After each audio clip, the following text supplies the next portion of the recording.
Hello friends, हम aldehydes and ketones में nucleophilic addition reaction पढ़ रहे हैं। पिछले वीडियो में हम उसका मैकेनिज्म पढ़ चुके हैं। आज हम उसके कुछ इंपॉर्टेंट एग्जांपल्स पढ़ेंगे। Some important example of nucleophilic addition and nucleophilic addition elimination reactions. तो इसमें पहला है एडिशन ऑफ हाइड्रोजन साइनाइड, यानी HCN को एल्डिहाइड और कीटोन में ऐड करने पर जो रिएक्शन होगी, ये रिएक्शन हम यहाँ पर देखेंगे। Aldehyde and ketone react with hydrogen cyanide HCN to yield cyanohydrins. Aldehydes और कीटोन्स हाइड्रोजन साइनाइड के साथ रिएक्ट करके साइनोहाइड्रिन्स बनाते हैं। This reaction occurs very slowly with pure HCN। लेकिन अगर हम प्योर हाइड्रोजन साइनाइड लेते हैं और इसकी रिएक्शन कराते हैं एल्डिहाइड या कीटोन के साथ, तो ये रिएक्शन बहुत ज़्यादा स्लो होती है। प्योर HCN के साथ क्या प्रॉब्लम आ रही है कि जो रिएक्शन हो रही है वो बहुत ज़्यादा स्लोली हो रही है। Therefore it is catalysed by a base and the generated cyanide ion Cn negative, being a stronger nucleophile, readily adds to carbonyl compound to yield corresponding cyanohydrin। तो इसलिए पहले इसमें HCN को कैटेलाइज करना पड़ता है किसी एक बेस के साथ।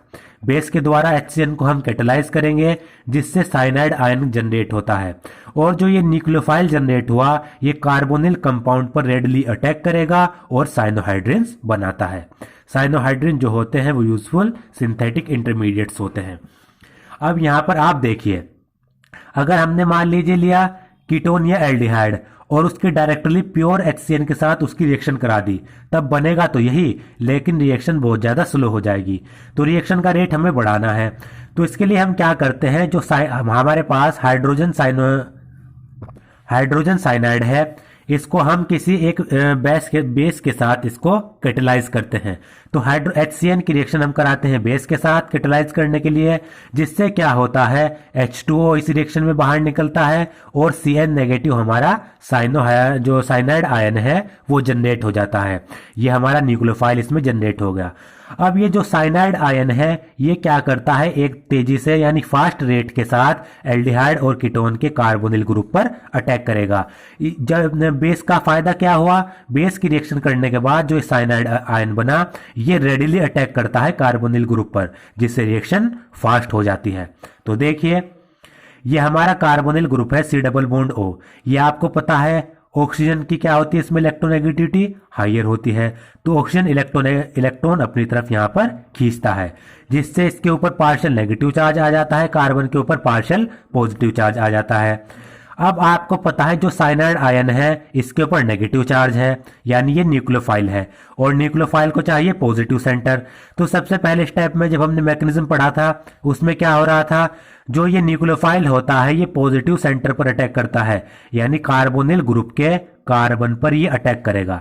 जैसे साइनाइड आयन इस कार्बन पर अटैक करेगा तो ये ऑक्सीजन क्या करेगा, ये जो पाई इलेक्ट्रॉन्स हैं इनको अपनी तरफ खींच लेगा। पाई इलेक्ट्रॉन ऑक्सीजन की तरफ शिफ्ट हो जाएंगे। तो देखिए पहले जो ये कार्बन था इसकी हाइब्रिडाइजेशन sp2 थी, लेकिन जैसे इस पर न्यूक्लियोफाइल आकर अटैक हुआ इसकी हाइब्रिडाइजेशन sp3 में चेंज हो गई, और पहले इसकी स्ट्रक्चर थी ट्राइगोनल कोप्लेनर, और न्यूक्लियोफाइल के ऐड होने के बाद इसकी स्ट्रक्चर हो गई टेट्राहेड्रल। तो ये हमारा टेट्राहेड्रल इंटरमीडिएट बन गया। अब जो ये टेट्राहेड्रल इंटरमीडिएट बना ये क्या करेगा, रिएक्शन मीडियम से एक प्रोटॉन को अपने प्रोटॉन को क्या करेगा, एक्सेप्ट करेगा। रिएक्शन मीडियम से एक प्रोटॉन इस ऑक्सीजन के साथ जाकर जुड़ जाएगा और हमारा साइनोहाइड्रिन बन जाएगा। तो देखिए H positive proton reaction medium से ऑक्सीजन के ऊपर यहाँ पर नेगेटिव चार्ज है क्योंकि इसने पाई इलेक्ट्रॉन अपनी तरफ खींच लिए थे। तो रिएक्शन मीडियम से प्रोटॉन इस ऑक्सीजन पर जाकर जुड़ जाएगा, ये हमारा साइनोहाइड्रिन बन गया। कार्बन के साथ दो ग्रुप यहाँ जुड़े होंगे, यहाँ पर ये Cn और यहाँ पर ये OH। तो इस तरीके से ये रिएक्शन होती है। अब इसमें भी है addition of sodium hydrogen sulphide, यानी NaHSO3 का जब हम एडिशन करते हैं उस समय रिएक्शन हम देखेंगे। Sodium hydrogen sulphide adds to aldehyde and ketone to form the addition product. सबसे पहले क्या होगा, सोडियम हाइड्रोजन सल्फाइड एल्डिहाइड और कीटोन के साथ ऐड होते हैं जिससे एडिशन प्रोडक्ट बनता है। तो यहाँ पर ये रिएक्शन आप देखिए, ये हमारा एल्डिहाइड या कीटोन कुछ भी हो सकता है। ये NaHSO3 हमने लिया, सोडियम हाइड्रोजन सल्फाइड। इसमें जो ये वाला पार्ट होता है इसके ऊपर नेगेटिव चार्ज और सोडियम के ऊपर होता है यहाँ पर पॉजिटिव चार्ज। तो इसमें जो सल्फर है इसके ऊपर होता है ये नेगेटिव चार्ज। तो सर ये हमारा क्या हो, SO3H है न्यूक्लियोफाइल। तो सबसे पहले क्या होगा, जो ये SO3H है ये इस पॉजिटिव पार्ट पर कार्बन पर आकर अटैक करेगा, क्योंकि आपको पता है इसके ऊपर पार्शियल पॉजिटिव, इसके ऊपर पार्शियल नेगेटिव। तो SO3 जो ये SO3H है, इसके ऊपर सल्फर के ऊपर नेगेटिव चार्ज है, तो ये क्या करेगा, न्यूक्लियोफाइल इस कार्बन पर सबसे पहले अटैक करेगा, जिससे पाई इलेक्ट्रॉन ऑक्सीजन की तरफ शिफ्ट हो जाएंगे। तो ये पाई इलेक्ट्रॉन ऑक्सीजन की तरफ जैसे ही शिफ्ट होंगे, सोडियम पर यहाँ पर पॉजिटिव चार्ज है, सोडियम इस ऑक्सीजन के साथ आकर जुड़ जाएगा, क्योंकि ऑक्सीजन पर नेगेटिव चार्ज आ जाएगा। तो ये हो गया। तो देखिए यहाँ पर OSO2H, ये है S, 2 ऑक्सीजन 3 ऑक्सीजन, और H SO3H है, ये ऑक्सीजन के साथ, ये कार्बन के साथ यहाँ पर आकर जुड़ गया, और ऑक्सीजन के साथ यहाँ पर सोडियम जुड़ गया। इसमें आप याद रखिए ये ऑक्सीजन की तरफ से यहाँ पर जुड़ा गया है, लेकिन SO3H में जो सल्फर होता है वो कार्बन को इलेक्ट्रॉन डोनेट करता है। किसकी तरफ से जुड़ेगा, ये सल्फर की तरफ से जुड़ेगा। ये आपको याद रखना है, ये इसमें इंपॉर्टेंट है। अब बस होगा क्या, इसमें होगा प्रोटॉन का ट्रांसफर। यहां पर जो सोडियम है वो तो ऊपर चला जाएगा, और जो यहां पर ये हाइड्रोजन है प्रोटॉन, वो ऑक्सीजन के साथ आकर जुड़ जाएगा। तो यहां पर इस तरीके से इनमें प्रोटॉन का ट्रांसफर होगा। ये जो सोडियम है ये ऑक्सीजन के साथ जाकर जुड़ जाएगा, और हाइड्रोजन जो है प्रोटॉन है ये नीचे ऑक्सीजन के साथ आकर जुड़ जाएगा, ये नीचे आ जाएगा, इनका ट्रांसफर हो जाएगा। तो देखिए हमारा ये एडिशन प्रोडक्ट बनेगा, कार्बन के साथ OSO2Na या SO3Na, और यहाँ पर कार्बन इस ऑक्सीजन के साथ सोडियम निकल गया, ये हाइड्रोजन यहाँ पर ऐड हो गया। तो इस तरीके से ये रिएक्शन होती है। बस इसमें ये नेगेटिव पार्ट ये है SO3H, ये आपको याद रखना है। S के ऊपर नेगेटिव चार्ज, Na के ऊपर पॉजिटिव चार्ज इधर से। तो ये SO3H है, ये कार्बन पर अटैक करेगा क्योंकि इसके ऊपर पॉजिटिव चार्ज है, जिससे क्या होगा, ये जैसे ही कार्बन से आकर जुड़ेगा, ऑक्सीजन पाई इलेक्ट्रॉन अपनी तरफ खींच लेगा, इसके ऊपर नेगेटिव चार्ज आएगा, जिससे सोडियम ऑक्सीजन के साथ जाकर जुड़ जाएगा, जिससे हमारा ये बना। अब क्या होगा, प्रोटॉन का ट्रांसफर होगा, सोडियम ऊपर ऑक्सीजन के साथ जुड़ेगा, और यहां से ये वाला ऑक्सीजन हाइड्रोजन ये नीचे ऑक्सीजन के साथ जाकर जुड़ जाएगा। प्रोटॉन ट्रांसफर करने के बाद ये हमारा बना बाइसल्फाइड एडिशन कंपाउंड। और जो ये बाइसल्फाइड एडिशन कंपाउंड हमारा बना, ये क्रिस्टलाइन कंपाउंड होता है। इससे हमें क्या पता चला, इस रिएक्शन के द्वारा हम कीटोन और एल्डिहाइड को टेस्ट भी कर सकते हैं। अगर कीटोन और एल्डिहाइड होंगे, उनकी रिएक्शन NaHSO3 के साथ कराने पर ये हमारा क्रिस्टलाइन कंपाउंड बनेगा। अगर कीटोन और एल्डिहाइड के अलावा कुछ और होंगे तो क्रिस्टलाइन कंपाउंड नहीं बनेगा। इस तरीके से इसको हम टेस्ट भी करते हैं। The position of the equilibrium lies largely to the right hand side for most aldehyde and to the left for most ketone due to steric reasons। अब ये इसमें इंपॉर्टेंट लाइन है। अगर हम एल्डिहाइड की रिएक्शन करा रहे हैं तो इक्विलिब्रियम की पोजीशन राइट हैंड साइड पर लाई करती है। इक्विलिब्रियम की पोजीशन राइट हैंड साइड पर लाई करने का मतलब क्या है, ये समझिए। इक्विलिब्रियम की पोजीशन राइट हैंड साइड पर लाई करने का मतलब है कि जो सारे के सारे रिएक्टेंट हैं वो इस एडिशन प्रोडक्ट में कन्वर्ट हो जाते हैं। यानी राइट हैंड पर प्रोडक्ट होते हैं, यानी रिएक्टेंट से जो प्रोडक्ट है वो पूरी की पूरी मात्रा में बन रहा है। रिएक्टेंट की पूरी कंसंट्रेशन लगभग प्रोडक्ट में कन्वर्ट हो जाती है। जबकि जो कीटोन्स होते हैं उनमें जो इक्विलिब्रियम है, इक्विलिब्रियम की पोजीशन वो लेफ्ट हैंड साइड पर लाई करती है। इसका मतलब क्या है, इसका मतलब है कि कीटोन्स में ज्यादातर जो रिएक्टेंट होते हैं वो प्रोडक्ट में कन्वर्ट नहीं हो पाते। ऐसा क्यों होता है, ऐसा स्टेरिक रीजन के कारण होता है। तो इससे हमें क्या पता चला, जो एल्डिहाइड होते हैं वो NaHSO3 के साथ ज्यादा रिएक्ट करते हैं, जबकि कीटोन्स इतना रिएक्ट नहीं कर पाते, क्योंकि कीटोन्स के जो रिएक्टेंट्स होते हैं वो इस पूरे के पूरे जो हमारा प्रोडक्ट बन रहा है, सारे के सारे रिएक्टेंट प्रोडक्ट में कन्वर्ट नहीं हो पाते। उनकी इक्विलिब्रियम की पोजिशन लेफ्ट हैंड साइड पर लाई करती है, जबकि जो एल्डिहाइड होते हैं उनकी राइट हैंड साइड पर, यानी सारे रिएक्टेंट प्रोडक्ट में लगभग कन्वर्ट हो जाते हैं। The hydrogen sulfide addition compound is water soluble and can be converted back to the original carbonyl compound by treating it with dilute mineral acid or alkali। अब जो ये हाइड्रोजन सल्फाइड एडिशन कंपाउंड बना, ये water soluble होता है, और इसको वापस से अगर हमें एल्डिहाइड और कीटोन में यानी ओरिजिनल कार्बोनिल कंपाउंड में वापस से कन्वर्ट करना है तो इसको हम डाइल्यूट मिनरल एसिड या एल्कलाई के साथ रिएक्ट करा देंगे, फिर से हमारा कीटोन या फिर एल्डिहाइड बन जाएगा। मान लीजिए एल्डिहाइड से ये एडिशन कंपाउंड बना, अब ये रिवर्सिबल रिएक्शन है, इसको हमें एडिशन कंपाउंड को फिर से एल्डिहाइड में कन्वर्ट करना है, तो इसको क्या करेंगे हम, ये होता है वाटर सोल्यूबल, तो इसको हम डाइल्यूट मिनरल एसिड या एल्कलाई के साथ ट्रीट करेंगे, फिर से एल्डिहाइड में कन्वर्ट हो जाएगा। Therefore these are useful for separation and purification of aldehydes. तो जो हाइड्रोजन सल्फाइड होते हैं ये एडिशन कंपाउंड होते हैं, ये एल्डिहाइड को सेपरेट करने के लिए और उनको प्यूरिफाई करने के लिए यूजफुल होते हैं। अब सी है addition of Grignard reagent. Grignard reagent ये हमने पिछले चैप्टर में पढ़ा है, इसकी रिएक्शन भी मैं आपको दिखा देता हूँ। ये देखिए पिछले चैप्टर में पेज नंबर 323 पर ये दी गई है रिएक्शन। इसमें देखिए जब हम कीटोन और एल्डिहाइड में ग्रिग्नार्ड रिएजेंट ऐड करते हैं, ग्रिग्नार्ड रिएजेंट में आपको पता है आर के ऊपर नेगेटिव चार्ज, एमजी के एक्स के ऊपर, यहाँ पर एमजी के ऊपर पॉजिटिव चार्ज होता है। तो ये रिएक्शन हमने पढ़ी है, इसमें क्या होगा, ये जो नेगेटिव वाला पार्ट है आर नेगेटिव, ये कार्बन को अप्रोच करेगा क्योंकि इसके ऊपर पार्शियल पॉजिटिव चार्ज है। तो जैसे ही ये आर कार्बन को अप्रोच करेगा, ये पाई इलेक्ट्रॉन ऑक्सीजन पर शिफ्ट हो जाएंगे।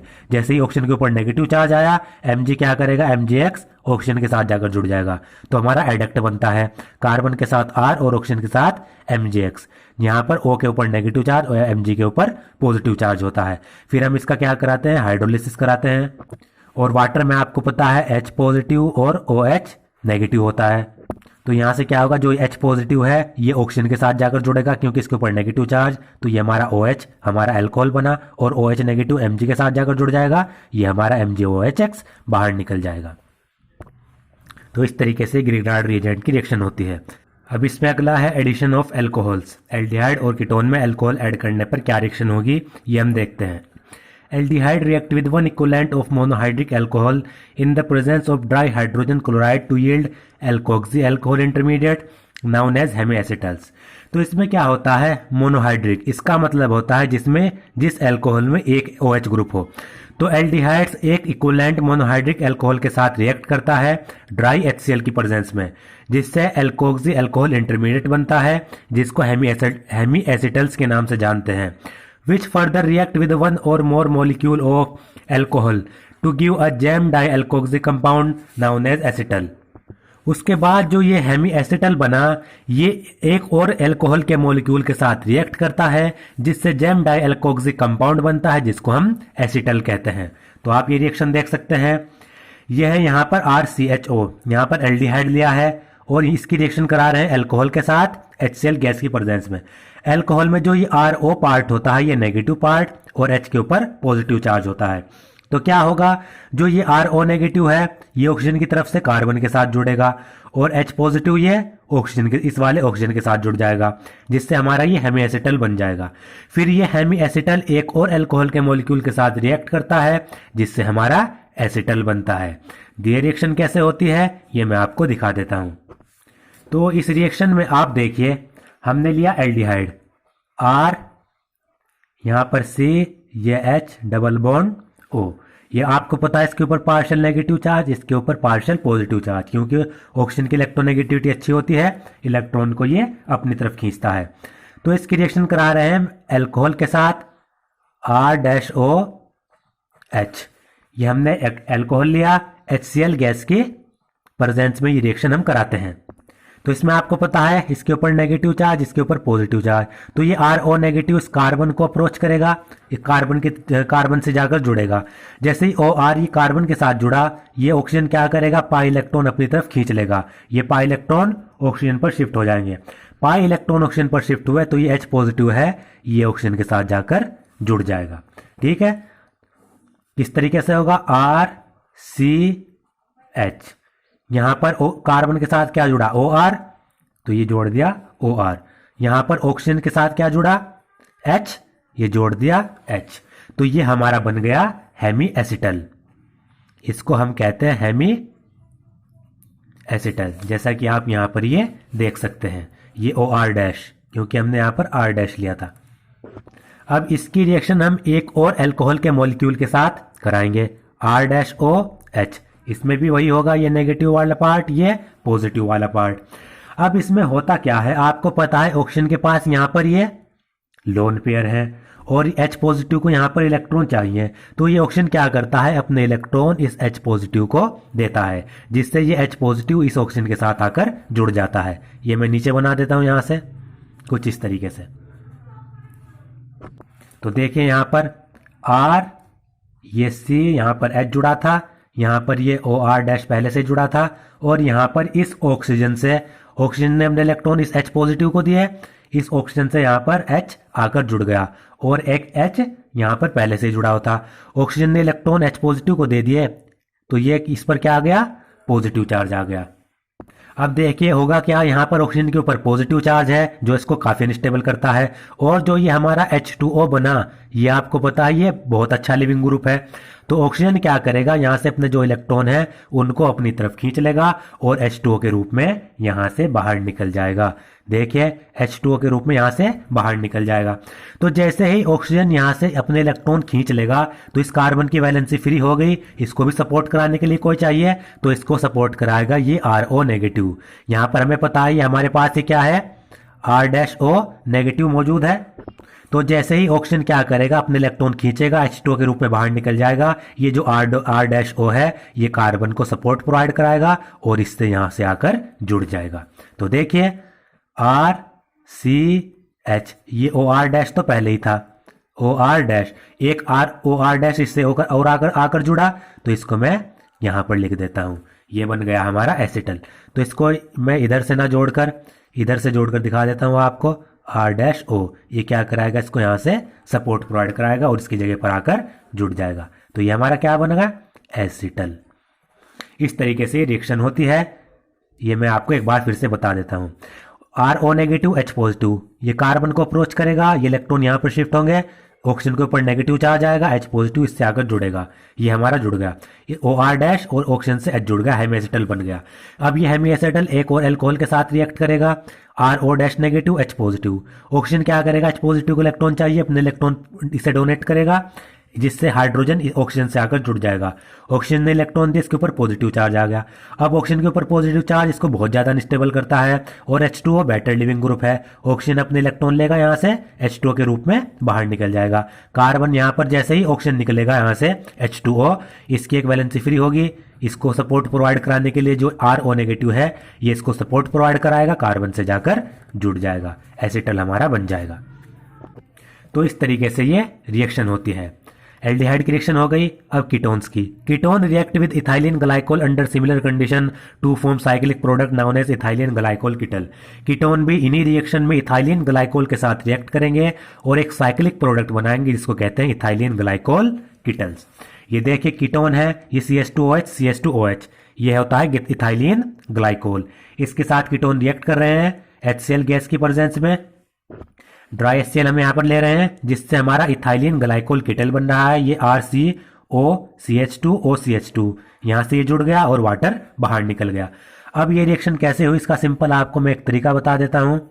ये लिया हमने कीटोन, इसको मैं उल्टा करके लिख लेता हूँ, OH CH2 OH CH2, ये इसको मैं OH की जगह पर लिख लेता हूँ HO, यहाँ पर ये हाइड्रोजन बना देता हूँ। इसको भी मैं उल्टा लिख लेता हूँ H, ये यहाँ पर इस तरीके से मैंने इसको लिख लिया CH2OH CH2OH, यही तो है, बस उल्टा करके लिख दिया। अब इसमें होता क्या है, यहाँ से जो कीटोन का जो ये ऑक्सीजन है और हाइड्रोजन, इसका ये हाइड्रोजन और ये वाला हाइड्रोजन यहाँ से H2O के रूप में बाहर निकल जाते हैं। ये ऑक्सीजन इस कार्बन के साथ, ये ऑक्सीजन इस कार्बन के साथ जाकर जुड़ जाता है और हमारा ये प्रोडक्ट बन जाता है। देखिए कैसे, ये 2H और एक ये H2O यहाँ से बाहर निकलेगा। अब ये कार्बन R, ये ऑक्सीजन इस कार्बन के साथ जाकर जुड़ गया, यहाँ से ये भी ऑक्सीजन इस कार्बन के साथ जाकर जुड़ गया और यहाँ से इसके पीछे ये CH2, यहाँ पर भी CH2 था, ये हमारा बन गया इथाइलिन ग्लाइकोल कीटल और H2 हमारा बाहर निकल गया। तो इस तरीके से ये रिएक्शन होती है। इसमें आपको ये याद रखना है, कीटोन इथाइलिन ग्लाइकोल के साथ रिएक्ट करके साइक्लिक कंपाउंड बनाता है इथाइलिन ग्लाइकोल कीटल। किस तरीके से बताया मैंने आपको ट्रिक बता दी। यहाँ से 2 हाइड्रोजन, ये ऑक्सीजन H2O के रूप में बाहर निकलेंगे, बाकी कार्बन ऑक्सीजन और कार्बन इस ऑक्सीजन के साथ सिंगल बॉन्ड बनाकर जुड़ जाएगा। सिंपल, ये वाला जो बचा ग्रुप है ऑक्सीजन की तरफ से यहाँ पर कार्बन के साथ जुड़ रहा है। Di hydrogen chloride protonate the oxygen of the carbonyl compound and therefore increase the electrophilicity of the carbonyl carbon. इसमें जो हम ड्राई HCl ले रहे हैं ये क्या करती है, ये कार्बोनिल कंपाउंड का जो ये ऑक्सीजन है इसको प्रोटोनेट कर देती है और इसकी इलेक्ट्रोफिलिसिटी को बढ़ा देती है। क्या करेगी, ऑक्सीजन यहाँ पर ये प्रोटोनेट होगा, ऑक्सीजन इलेक्ट्रॉन खींचेगा जिससे कार्बन की जो इलेक्ट्रोफिलिसिटी है वो बढ़ेगी, कार्बन पर पॉजिटिव चार्ज इंक्रीज होगा ड्राई HCl की प्रेजेंस में। Facilitating the nucleophilic attack of ethylene glycol, जिससे जो ये इथाइलिन ग्लाइकोल है यहाँ पर ये अटैक करता है। उसमें भी ऐसे ही होगा और इसमें भी ड्राई HCl ले रहे हैं तो इसमें भी यही होगा, ऑक्सीजन पर प्रोटोनेट होगा और यहाँ पर ये जो इलेक्ट्रोफिलिसिटी है वो इंक्रीज हो जाती है। Acetals and ketals are hydrolyzed with aqueous mineral acid to yield corresponding aldehydes and ketones respectively. अब इस रिएक्शन में जो ये एसिटल्स और कीटल्स बने इनको हम क्या करते हैं, एक्वस मिनरल एसिड में इनका हाइड्रोलाइज करते हैं इनको, जिससे वापस से हमें एल्डिहाइड और कीटोन मिल जाते हैं, यानी रिवर्सिबल रिएक्शन है। जो हमारे एसिटल्स और ये कीटल बने इनको फिर क्या करेंगे, एक्वस मिनरल एसिड में इनको हाइड्रोलाइज करेंगे और हाइड्रोलाइज करने पर वापस से हमें क्या मिल जाते हैं, एल्डिहाइड और कीटोन मिल जाते हैं। अब इसमें लास्ट है addition of ammonia and its derivatives, ammonia का एडिशन और उसके डेरिवेटिव्स का एडिशन। NH3 अमोनिया होती है, अमोनिया में से एक हाइड्रोजन निकाल के कोई और ग्रुप अगर हम जोड़ दें तो ये बन जाता है अमोनिया के derivatives. Nucleophile such as ammonia and it derivative H2NZ add to the carbonyl group of aldehyde and ketone. Nucleophile जैसे कि अमोनिया और उसके डेरिवेटिव्स NH2Z ये कार्बोनाइल ग्रुप पे एल्डिहाइड और कीटोन के कार्बोनाइल ग्रुप से जाकर ऐड हो जाते हैं। The reaction is reversible and catalysed by acid, ये रिएक्शन भी रिवर्सिबल होती है और इसको भी एसिड कैटलाइज करता है। The equilibrium favours the product formation due to rapid dehydration of the intermediate to form ये CNZ। और इस रिएक्शन में जो इक्विलिब्रियम होता है वो प्रोडक्ट के फॉर्मेशन को फेवर करता है। वो क्यों? क्योंकि जो ये हमारा इंटरमीडिएट बनता है ये बहुत ज़्यादा तेजी से डिहाइड्रेट होता है, जिससे हमारा ये product carbon two double bond NZ ये हमारा प्रोडक्ट बन जाता है। अब ये प्रोडक्ट का नाम क्या होगा ये डिपेंड करता है Z ग्रुप पर। अगर ये Z ग्रुप कौन सा हमने जोड़ा है इसके आधार पर प्रोडक्ट का नेम चेंज होता रहता है। तो ये रिएक्शन हम देख लेते हैं। इसमें ये कीटोन है और यहाँ पर हमने अमोनिया का डेरिवेटिव्स लिया है। तो इसमें होता क्या है, इसको कुछ मैं इस तरीके से लिख लेता हूँ। ये इस तरीके से होता है NH यहाँ पर इसके ऊपर नेगेटिव चार्ज होता है और हाइड्रोजन के ऊपर पॉजिटिव चार्ज होता है। तो इसमें जो ये हमारा NHZ है ये होता है न्यूक्लियोफाइल। तो NHZ क्या करेगा, न्यूक्लियोफाइल इस कार्बन पर अटैक करेगा और हाइड्रोजन ऑक्सीजन पर अटैक करेगा। जैसे NHZ ने कार्बन पर अटैक किया ये इलेक्ट्रॉन यहाँ पर शिफ्ट हुए, हाइड्रोजन ने ऑक्सीजन पर अटैक कर दिया। तो OH NHZ हमारा ये इंटरमीडिएट बन गया। इंटरमीडिएट बनने के बाद फिर यहाँ से क्या होता है H2O, यहाँ से ये H2O हमारा बाहर निकलता है और हमारा ये प्रोडक्ट बन जाता है। तो ये रिएक्शन भी आप यहाँ पर देख सकते हैं, अमोनिया और उसके डेरिवेटिव्स की रिएक्शन। ये हमने लिया C double bond O carbonyl group लिया। यहाँ पर क्या होता है, ये हमारा है अमोनिया का डेरिवेटिव NHZ, इसके ऊपर नेगेटिव चार्ज इसके ऊपर पॉजिटिव चार्ज। तो ये क्या करेगा, ये इस कार्बन को अटैक करेगा क्योंकि इसके ऊपर पार्शियल पॉजिटिव इसके ऊपर पार्शियल नेगेटिव, जिससे जैसे ही ये कार्बन को अटैक करेगा ये वाले इलेक्ट्रॉन यहाँ पर शिफ्ट हो जाएंगे। यहाँ पर इसके ऊपर नेगेटिव चार्ज आ जाएगा तो ये H पॉजिटिव ऑक्सीजन के साथ जाकर जुड़ जाएगा, ठीक है, जिससे हमारा ये इंटरमीडिएट बनेगा। इंटरमीडिएट देखिए कार्बन यहाँ पर सिंगल बॉन्ड, ये मैं कुछ इस तरीके से बना देता हूँ क्योंकि स्ट्रक्चर इसकी चेंज हो जाएगी ना। तो यहाँ पर देखिए यहाँ पर हमारा क्या होगा OH और इस कार्बन से जुड़ गया NHZ। अब होगा क्या इसमें, अब होगा क्या, यहाँ से जो OH है और यहाँ से इससे जो हाइड्रोजन है ये H2O के रूप में यहाँ से बाहर निकलेगा। ये OH और NHZ का हाइड्रोजन H2O के रूप में बाहर निकलेगा, जिससे कार्बन और नाइट्रोजन के बीच में यहाँ पर डबल बॉन्ड बन जाएगा। तो देखिए कार्बन, क्योंकि ये बॉन्ड तो यहाँ से ब्रेक हुआ, कार्बन और नाइट्रोजन की इसकी वैलेंसी कार्बन की फ्री हुई, उसको पूरा करने के लिए डबल बॉन्ड बनेगा यहाँ पर। तो यहाँ पर कार्बन और नाइट्रोजन के बीच में ये मैं सीधा करके लिख देता हूँ। अब तो कार्बन और नाइट्रोजन ये बन गया हमारा डबल बॉन्ड। तो हमारा ये प्रोडक्ट बनता है। इस प्रोडक्ट का नाम होगा इसके आधार पर। यहाँ पर Z अलग अलग जुड़े होते हैं तो प्रोडक्ट का नेम भी चेंज होता रहता है। अब इस रिएक्शन का एक और मैकेनिज्म है, यानी ये रिएक्शन एक और तरीके से भी हो सकती है। वो तरीका भी मैं आपको बता देता हूँ। दोनों तरीके ही इसमें सही होते हैं। ये देखिए फिर से देखिए, डबल बॉन्ड हो, इसके ऊपर पार्शियल पॉजिटिव, इसके ऊपर पार्शियल नेगेटिव और ऑक्सीजन के ऊपर यहाँ पर 2 लोन पेयर भी होते हैं, प्लस H पॉजिटिव NHZ, इसके ऊपर पार्शियल नेगेटिव इसके ऊपर पार्शियल पॉजिटिव। यहाँ पर इलेक्ट्रोफाइल की न्यूक्लियोफिलिसिटी बढ़ाने के लिए इलेक्ट्रोफाइल नहीं है, न्यूक्लियोफाइल। न्यूक्लियोफाइल की न्यूक्लियोफिलिसिटी बढ़ाने के लिए क्या होता है, दूसरे मैकेनिज्म से भी ये रिएक्शन होती है। इसमें क्या है, ये H पॉजिटिव है, इसको इलेक्ट्रॉन चाहिए, तो ऑक्सीजन H पॉजिटिव को इलेक्ट्रॉन यहाँ पर देता है। जैसे ये ऑक्सीजन H पॉजिटिव को इलेक्ट्रॉन देता है, हाइड्रोजन ऑक्सीजन के साथ जाकर जुड़ जाता है, ये इलेक्ट्रॉन इस नाइट्रोजन के ऊपर शिफ्ट हो जाते हैं। तो नाइट्रोजन के ऊपर पार्शियल नेगेटिव की जगह पर पूरा का पूरा नेगेटिव चार्ज आ जाता है। तो देखिए किस तरीके से हुआ, यहाँ पर कार्बन के ऊपर positive charge, double bond O, oxygen ने इलेक्ट्रॉन दिया हाइड्रोजन को, तो इसके ऊपर पॉजिटिव चार्ज, हाइड्रोजन इससे आकर यहां पर जुड़ गया और हमारा ये न्यूक्लियोफाइल स्ट्रॉन्ग हो गया। ये हमारा स्ट्रॉन्ग न्यूक्लियोफाइल बना। अब ये न्यूक्लियोफाइल क्या करता है, इस कार्बन पर आकर अटैक करता है। तो ठीक है, यहां पर ये कार्बन कार्बन, यहां पर न्यूक्लियोफाइल ने कार्बन पर अटैक किया, ये हमारा OH पहले से ही है। जैसे न्यूक्लियोफाइल क्या करेगा, कार्बन पर अटैक करेगा, ये ऑक्सीजन अपने इलेक्ट्रॉन यहां से खींच लेगा, क्योंकि ऑक्सीजन को पॉजिटिव चार्ज क्या करता है, अनस्टेबल करता है। ऑक्सीजन ने अपने इलेक्ट्रॉन यहाँ पर खींच ले, तो इनके बीच में यहाँ पर सिंगल बॉन्ड हो गया।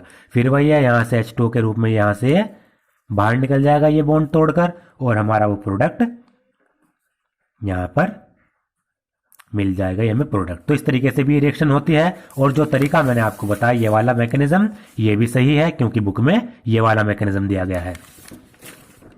अब ये प्रोडक्ट का नाम क्या होगा, ये डिपेंड करता है Z पर। तो यहां पर हम देख लेते हैं, अगर हमारा ZH है, Z की जगह पर क्या लगा है, C डबल बॉन्ड NH, तो हमारा रिएजेंट नेम बनता है अमोनिया।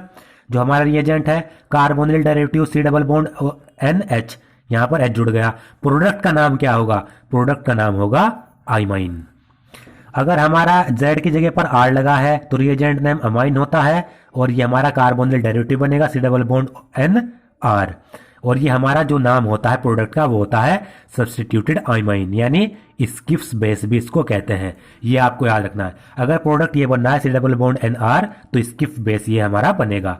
ये प्रोडक्ट इंपॉर्टेंट है, इसमें याद रखना है। अगर OH है Z की जगह पर तो हाइड्रोक्सिल अमाइन रिएजेंट नेम होगा। यहाँ पर प्रोडक्ट की स्ट्रक्चर ये होगी C double bond N, Z की जगह पर OH, तो हमारा प्रोडक्ट का नाम होगा ऑक्साइम। अगर NH2 जुड़ा है तो हाइड्राजीन, और प्रोडक्ट का नाम होगा हाइड्रोजोन। ये वाला हमारा जुड़ा है फिनाइल हाइड्राजीन, इस रिएजेंट का नाम क्या है, फिनाइल हाइड्राजीन। ये हमारा बनेगा फिनाइल हाइड्राजोन, इस प्रोडक्ट का नाम होगा। ये रिएजेंट है 2,4 डाइनाइट्रोफिनाइल हाइड्राजीन, इस तरीके से। तो यहाँ पर ये जुड़ जाएगा Z की जगह पर ये पूरा का पूरा रिएजेंट, और हमारा क्या बन जाएगा 2,4 डाइनाइट्रोफिनाइल हाइड्राजोन। अगर NHCO NH2 यानी सेमी कार्बोजाइड हमारा Z की जगह पर है ग्रुप, तो ये हमारा जुड़ जाएगा यहाँ पर Z की जगह पर ये ग्रुप जुड़ गया, तो ये प्रोडक्ट बनेगा सेमी कार्बाजोन। तो ये आपको याद रखने हैं।